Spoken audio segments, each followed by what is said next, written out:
Je disais, voilà, donc rapidement, c'est la formation que la société fournit, c'est vraiment la formation opérationnelle. Donc, dans le domaine de la cyber, du cloud, du réseau et de la virtualisation.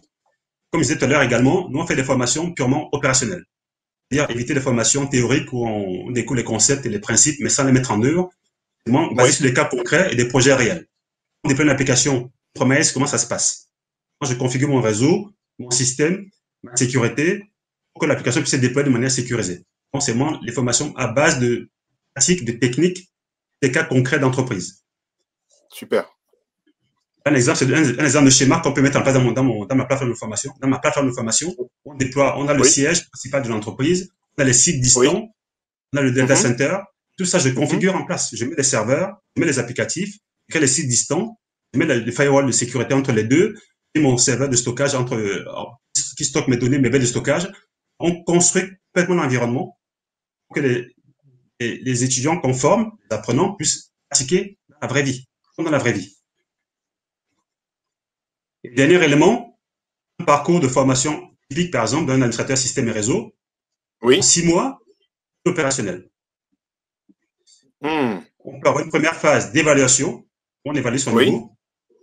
Il faut qu'il y ait un background technique. Celui qui n'a jamais fait de technique, ça va être trop compliqué. Il faudra trop de temps, il ne va pas y arriver. Donc, il faut qu'il ait un background technique. Première expérience, même un autodidacte. Quelqu'un qui a pratiqué dans une entreprise, qui a manipulé un peu des serveurs, des réseaux, du switch, etc. Un bon niveau, qui est bien câblé, motivé. Il faut un background technique. L'expérience, c'est où être autodidacte. Mais il y a un test pour s'assurer que voilà, il va y arriver, il va pas perdre son temps parce qu'il va rien comprendre, il n'a pas les fondamentaux. C'est une perte du temps lui-même, donc c'est pas la peine. Donc, les évaluations. Ensuite, en 6 mois, maximum, hein, le mec qui est bon en 3-4 mois, c'est faisable. Une phase de 2 mois sur les fondamentaux. On voit les bases du réseau et des systèmes. Théorique, étude de cas. Je calcule un sous-réseau IP. Je calcule un masque de sous-réseau, c'est quoi? Moi, j'installe un OS. Je configure les services sur Windows, etc. etc. Donc, les fondamentaux, pour les connaître. D'accord. Ça, en 2 mois, ils acquièrent. Ensuite, on passe une formation d'administrateur, système et réseau, très dur. On met en œuvre un OS, un système, comment je configure mes environnements d'authentification, mes environnements de connexion, ma virtualisation, mes serveurs, mon réseau, etc. Moi, je mets en place un réseau d'entreprise, moi, je sors vers le site distant, etc., etc. Donc, en 4 mois, 6 mois, compris, fondamentaux, formation pratique, les clés pour gérer un réseau d'entreprise. Petit ou grand, il peut faire. Super. Installer l'AD, mettre la messagerie, mettre les accès Internet, mettre la sécurité qui va avec, les bases de sécurité en tous les cas. Ensuite, gérer les problématiques de connexion, d'accès, de performance, etc. Les bases de données, c'est faire. Excellent. Ensuite, s'il est motivé, il va faire la sécurité et on repart pour une nouvelle couche. Donc, en 2 mois, on donne les bases, sécurité, les fondamentaux, les acquiert, cours théorique et exercice. En 4 mois à nouveau, on fait un bon expert sécurité. Capable de gérer des firewalls from scratch, capable de configurer des règles de sécurité sur un firewall, mettre en place du filtrage des flux de messagerie, filtrer des flux d'accès Internet, de mettre en place de l'authentification forte, de mettre du chiffrement en place, etc. Donc, les briques, comment traiter les ransomware dans une entreprise, etc. etc. Donc, toute cette de complexité sécuritaire, il peut l'acquérir en 2-4 mois. Donc, 6 mois, il est opérationnel en termes de réseau et système, sans difficulté. En 6 mois, s'il est intéressé, on fait un très bon profil d'un administrateur sécurité sans complexe. Pas de gérer une entreprise de A à Z, traiter les problématiques de sécurité, de système de réseau, sans difficulté. Waouh! Voilà un peu en quelques étapes. Bon, je te pose une question. Moi, j'ai 2 questions. Au niveau des licences, est-ce que toi, aujourd'hui, tu es capable, parce que, bon, souvent, est-ce que les logiciels que j'utilise pour les démos, pour les TP, c'est les vrais logiciels qu'il va retrouver dans la vraie vie? Absolument. Parce que des fois, il y a des logiciels payants, des fois, on fait des choses, en fait, quand on est perso, mais quand on est dans la vraie vie, par exemple, Palo Alto, par exemple, sécurité Palo Alto, c'est du lourd. Absolument. Payant, ça coûte cher.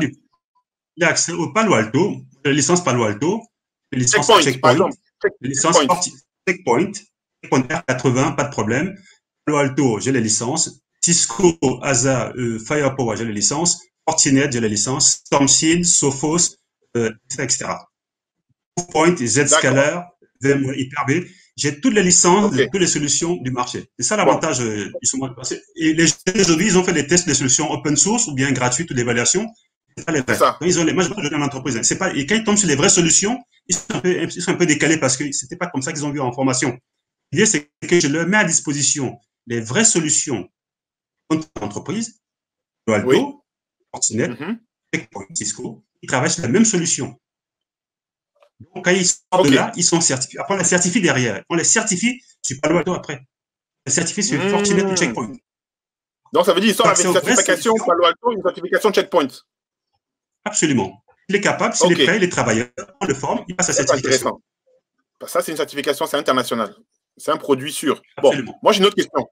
Supposons que l'Union européenne vienne maintenant et dit bon, monsieur Douglas, j'ai vu la vidéo de monsieur Jean-Michel Zangezé. Bon, est-ce que vous êtes capable, parce que nous l'Union européenne, on a un petit problème avec les jeunes qui quittent la Méditerranée là. Ça nous crée des problèmes, même en Italie, on ne sait pas comment les gérer et puis ça crée un problème d'image. Est-ce que toi aujourd'hui tu peux former en même temps 100, 200, 1000 personnes en 6 mois, 10 000 personnes? Comment ça se passe? Est-ce que ton environnement de formation, est-ce que c'est au cas par cas ou comment ça se passe? Mon environnement de formation fonctionne de la manière suivante. On crée par rapport à la formation qu'on veut déployer l'environnement. Donc, je vais faire une formation sur Checkpoint. Je crée une entreprise virtuelle autour du Checkpoint. Des serveurs, des routeurs, etc., des serveurs d'applications, etc., et des firewalls Checkpoint. L'étudiant, il se connecte à l'environnement. Son environnement, il travaille sur du Checkpoint. D'accord. Si un autre étudiant fait une formation Palo Alto, je lui crée notre environnement avec du Palo Alto, des ateliers techniques autour du Palo Alto, se connecte dessus, les tests, comment je configure un Palo Alto, je crée une connexion distante, un VPN avec du Palo Alto, comment je mets en place du filtrage du Palo Alto, ces ateliers, et sa formation sur le Palo Alto, seul temps, il n'y a besoin de personne. Payé par un formateur qui vient voir faire une formation avec lui complémentaire. Donc, il peut se connecter, et c'est ça l'intérêt du cloud, Douglas, c'est que tu peux déployer 2 machines, tu peux déployer 200, voire 500, voire 1000. Quelqu'un se connecte. Et c'est le cas aujourd'hui. Comme Amazon de 100 machines virtuelles, 100 machines, hein, tout à fait. Personne se connecte, il n'y a pas de problème. Tu vas seulement payer plus cher. Mais c'est quasiment illimité. C'est évolutif à la demande. Tu crées une machine, 2 machines, 10 machines. Très bien. Moi, j'ai besoin d'avoir je peux créer des environnements, tous les technos. Dès que c'est prêt, que les modules de formation sont prêts, l'étudiant peut se connecter et travailler. Soit 10, 100 ou 500, le provider qui gère. Tu peux avoir 10 000 machines, 100 millions de machines, il n'y a pas de limite. Amazon, il te fournit tout ce que tu veux. Hein. Amazon, il n'a pas de limite. Hein. Tu veux 1 million de serveurs, ça va coûter très cher, hein, il te les fournit. Il n'y a pas de limite en termes